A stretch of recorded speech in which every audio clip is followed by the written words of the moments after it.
This is Mark Fisher again, and welcome back to MFF TV. Now that you've really taken the time to wrap your hands around your elegant boner, and you've made your boner as long and firm as possible, let's learn how to bend that shit. The hinge is a primary human movement. In a nutshell, proper hinging is about folding from the hips and not the low back. Up to 85% of American society has or will experience back pain at some point in their life. This is in part because our hips tend to get tight, and then we start to move from our lower back. You know how everyone is always like, lift with your legs, and you're like, no, what the fuck does that mean?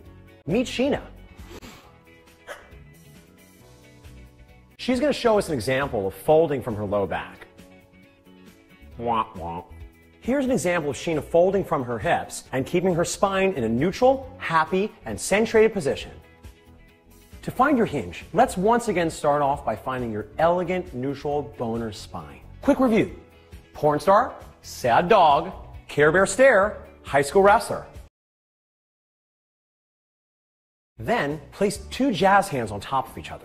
The thumb of your top hand should touch your rib cage. The pinky of the bottom hand should go below your waistline. This will do three really awesome things for us. 1, it will help ensure your abs stay engaged as you hinge. 2, it will bring your awareness if there's any unwanted movement in your elegant boner spine. 3, it will help display the profundity of your passion for the American musical theater. Jazz hands.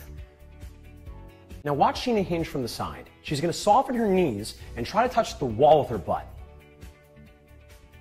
It may be useful to think of having a hungry bunghole, reaching back to devour everything in its path. Or you might find that totally disgusting and not useful at all. I don't know. Notice how her knees don't move, as if they're in a ski boot or encased in cement. Notice her knees don't go forward. Many folks will see their knees drift forward as soon as they bend. This isn't ideal, nor do we want to see the knees going back like a dancer tying their shoes. Hey girl, your shoes are untied. Fierce girl. Wow. As your butt goes back, you'll want to maintain some engagement of your abdominals. You'll also want a porn star or arch your back as needed to keep your spine bonerific. If you do it right, you should feel tension in the back of the upper legs or hamstrings. From here, you'll come back up to standing and engage your quads, ass, and abs. For now, we're going to go as slowly as we need to make sure we're properly patterning this movement. You may have to be patient. This shit is harder than it looks. If you're able to make it work, then go practice. Seriously, go try it a few times in front of your mirror. Do it, seriously. And if you need some help, keep watching. If you're having trouble maintaining your hinge without rounding your low back, you may benefit by using a dowel. A dowel in the fitness world is what we call like a stick. We're just using a broom handle without the brush part. With one hand behind your neck and one hand on the small of your back, make contact with the back of the head, the upper back, and the tailbone. Now do the hinge and make certain the dowel maintains contact with these 3 points, particularly the tailbone, as this is where the dowel most often pops up. If you're very tight, you might not be able to hinge very far, and this is pretty common. As a general rule of thumb, if you can't touch your toes, you probably don't have enough mobility to safely do a kettlebell swing. If you find you need some help in getting that extra mobility, we recommend working with a professional trained in the functional movement screen. For more information and finding an FMS certified professional, click on the link in the description box below. If your hips are very tight, you may have to fold the lower spine because you don't have the available range of motion to fold properly from the hips. On the other side, if you're very flexible, it may be a bit trickier to find your hinge. If this is the case, be sure the weight is in your heels, but that your toes are also anchored to the floor. Dig your toes into the ground like a ferocious velociraptor, clawing the earth, displaying its passion for musical theater. Girl, girl, girl.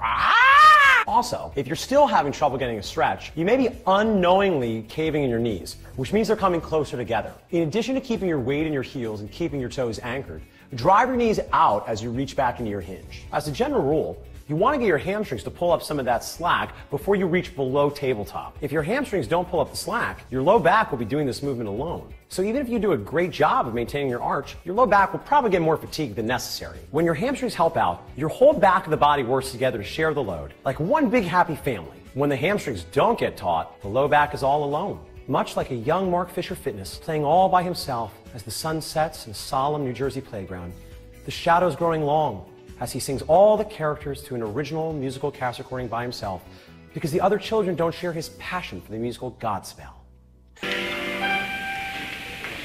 When you feel sad or under a spell, your life is bad, your prospects are worse,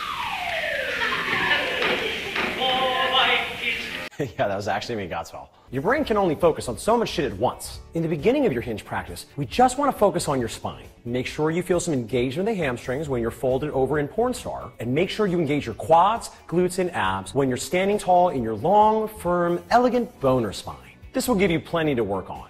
I want you to spend as long as you need working on the hinge until you can find tension in your hamstrings and engage your quads, ass, and abs at the top every single time. Now, don't rush this. By taking the time now, whether it be one day or a whole week, you'll be able to kick some ass with kettlebell swings in no time. See you next time when we learn how to do the hinge faster and get you ready to do the magical kettlebell swing. You'll be able to train your ass and abs and get leaner, all from one exercise where you throw a metal cannonball at your reproductive bullshit. Neato. And now we're going to do a dance party.